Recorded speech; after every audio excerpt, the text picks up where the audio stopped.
Award-winning actor, Morgan Freeman.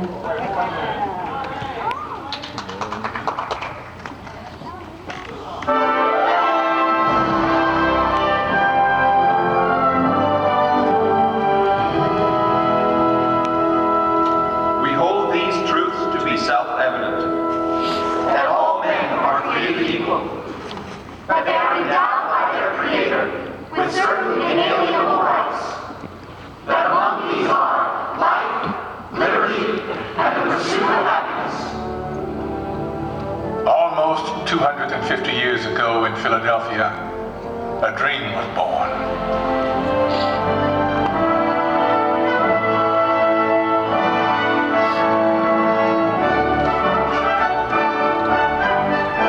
In a time of emperors and kings, it was an astounding revolutionary dream that we, the people, should choose our own leaders, that they should be one of us.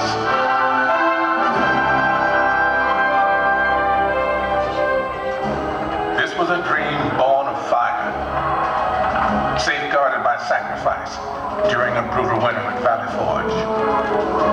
Yet it was a dream that was almost over before it had truly begun.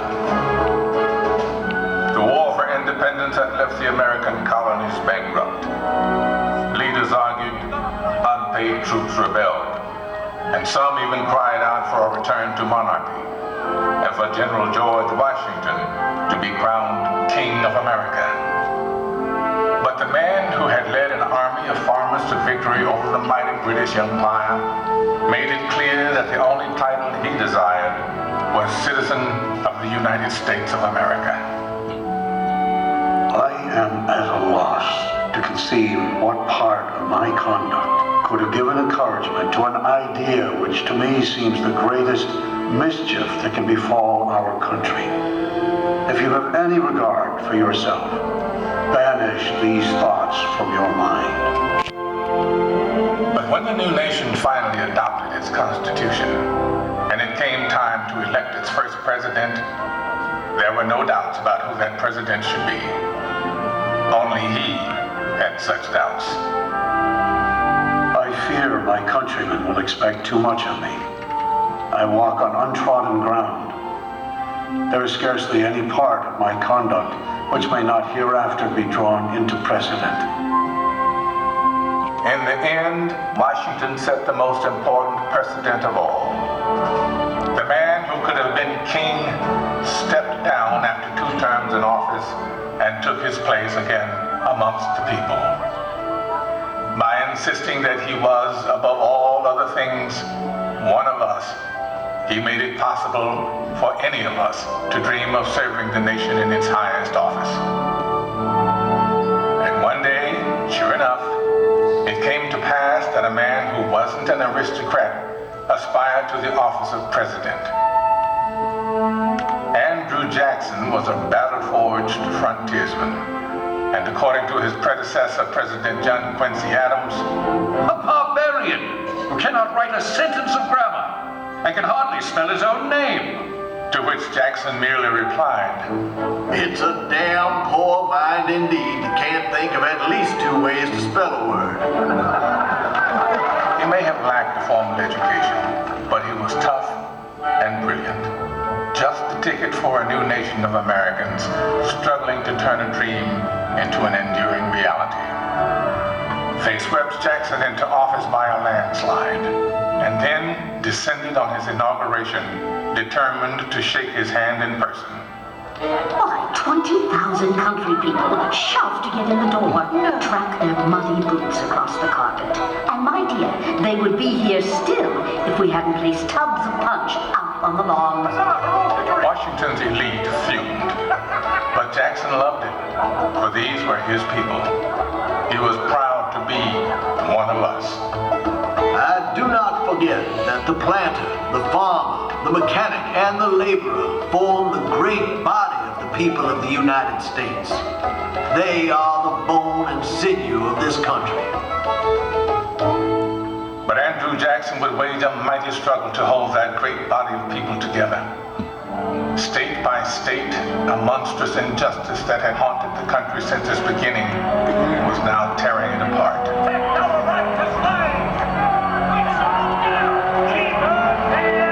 As civil war threatened, we searched deep in our heartland for a leader equal to the ordeal ahead.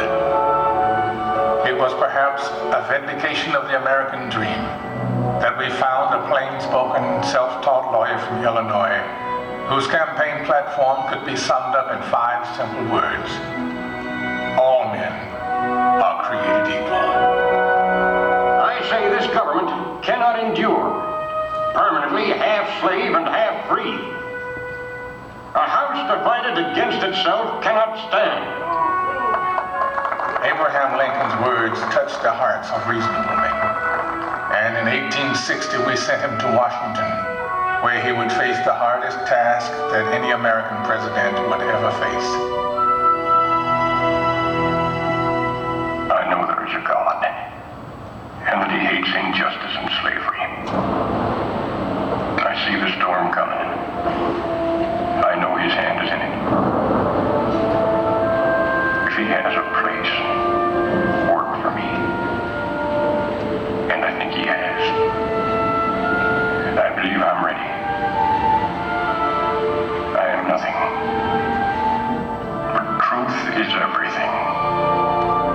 And with God's help, I shall not fail.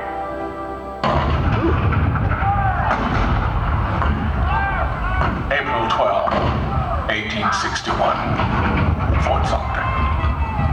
The cannon spoke for war, bitter, violent, and devastating.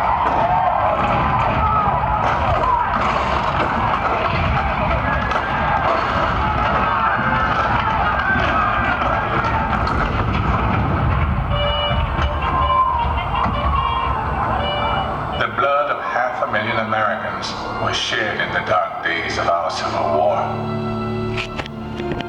But as the sun rose on a cold November day in 1863, thousands of Americans gathered on the battlefield at Gettysburg to hear President Abraham Lincoln give meaning to our sacrifice.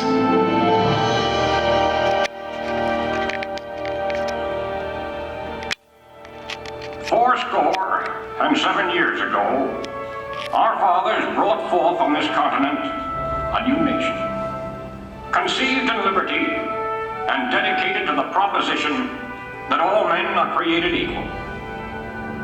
Now we are engaged in a great civil war, testing whether that nation or any nation so conceived and so dedicated can long endure. We are met on a great battlefield of that war. We have come to dedicate a portion of that field as a final resting place for those who here gave their lives that that nation might live. It is altogether fitting and proper that we should do this. But in a larger sense, we cannot dedicate, we cannot consecrate, we cannot hallow this ground. The brave men, living and dead, who struggled here, have consecrated it far above our poor power to add or detract. The world will little note, nor long remember what we say here, but it can never forget what they did here. It is for us, the living, rather, to be dedicated here to the unfinished work which they who fought here have thus far so nobly advanced. It is rather for us to be here dedicated to the great task remaining before us. That from these honored dead, we take increased devotion to that cause for which they gave the last full measure of devotion. That we here highly resolve that these dead shall not have died in vain. That this nation, under God, shall have a new birth of freedom. And that government of the people, by the people, for the people, shall not perish from the earth.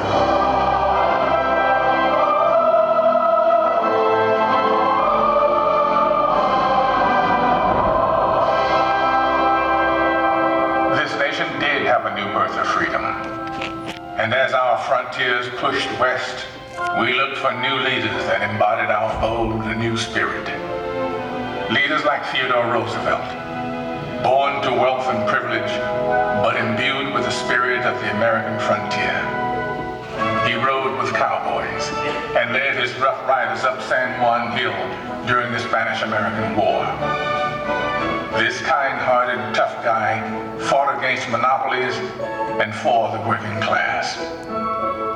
We called him Teddy. Anything else would have been far too formal. He even refused to call his official residence the Executive Mansion. To him, it was just a house. It was just a White House. And so, it would always be called. 3 decades later, his distant cousin Franklin Delano Roosevelt would occupy that same White House and lead the country through its hardest trials since the Civil War. A world war was looming, and the Great Depression had paralyzed a great nation.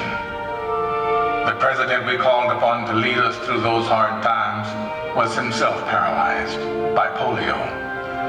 But with determined optimism, he had triumphed. And now he was ready to share his cheerful strength with a badly frightened people. During FDR's fireside chats on the radio, entire cities came to a standstill and listened. To the people themselves.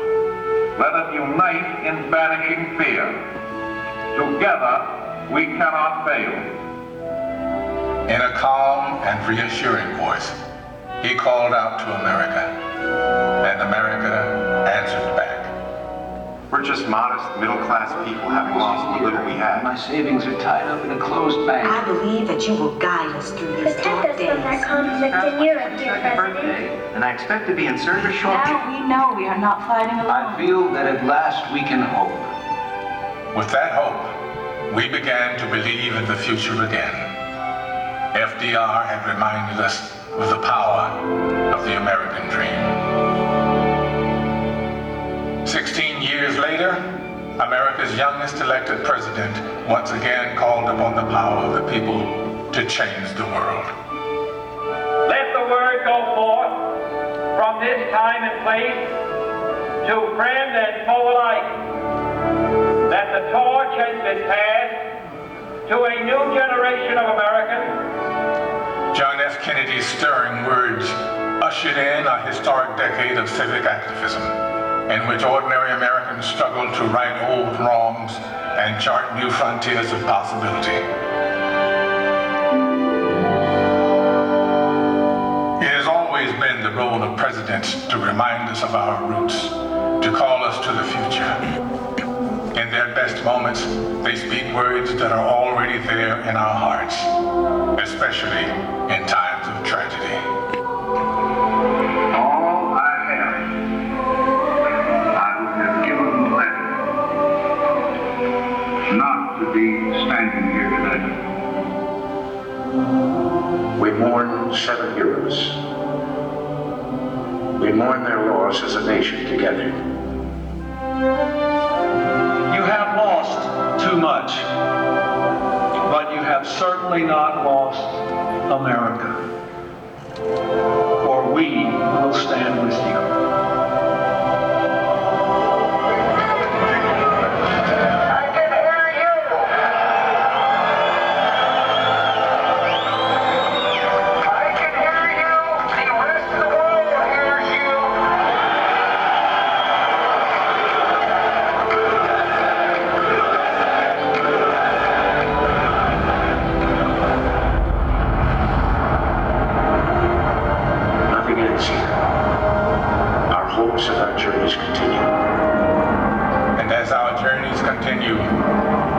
Seemed revolutionary now seems profoundly simple.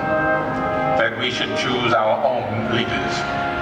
That our hopes should be their hopes. Our fears, their fears. Our dreams, their dreams. Ladies and gentlemen, the Presidents of the United States. George Washington. John Adams, Thomas Jefferson, James Madison, James Monroe, John Quincy Adams, Andrew Jackson, Martin Van Buren, William Henry Harrison, John Tyler, James K. Polk, Zachary Taylor, Millard Fillmore, Franklin Pierce, James Buchanan, Abraham Lincoln, Andrew Johnson, Ulysses S. Grant, Rutherford B. Hayes, James A. Garfield, Chester A. Arthur, Grover Cleveland, Benjamin Harrison, William McKinley, Theodore Roosevelt, William Howard Taft, Woodrow Wilson, Warren G. Harding, Calvin Coolidge, Herbert Hoover, Franklin D. Roosevelt, Harry S. Truman, Dwight D. Eisenhower, John F. Kennedy, Lyndon B. Johnson, Richard M. Nixon,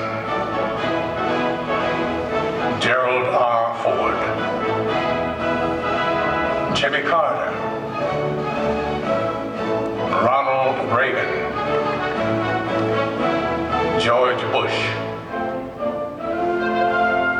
Bill Clinton, George W. Bush. And now we come to the present. A present that is rooted in our past. For all of liberty's leaders have one thing in common. One trust they all accepted.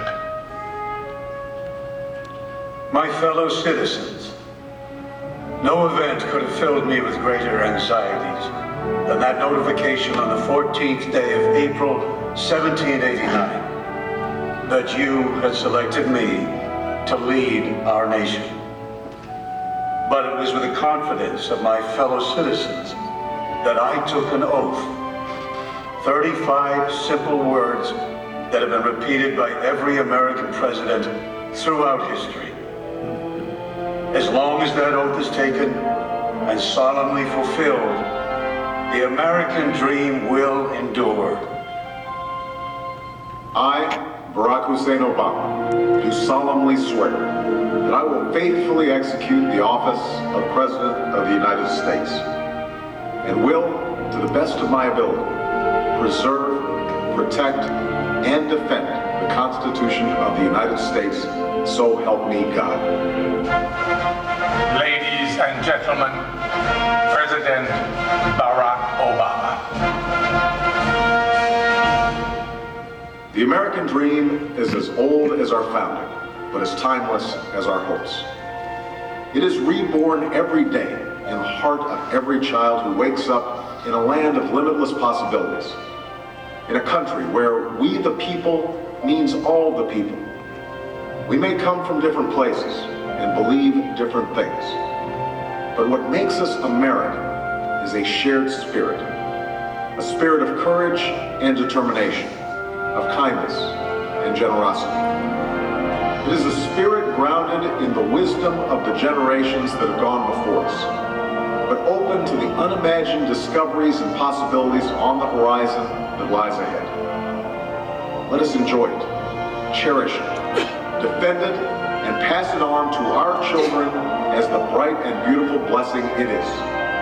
This enduring American dream.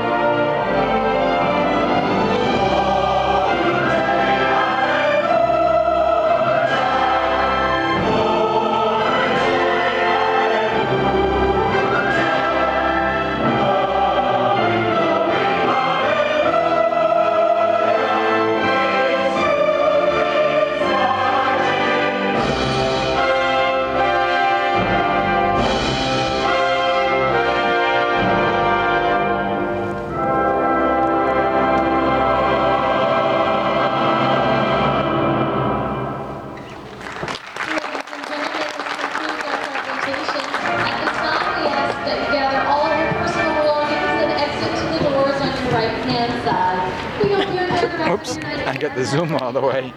There we go. Ta-da!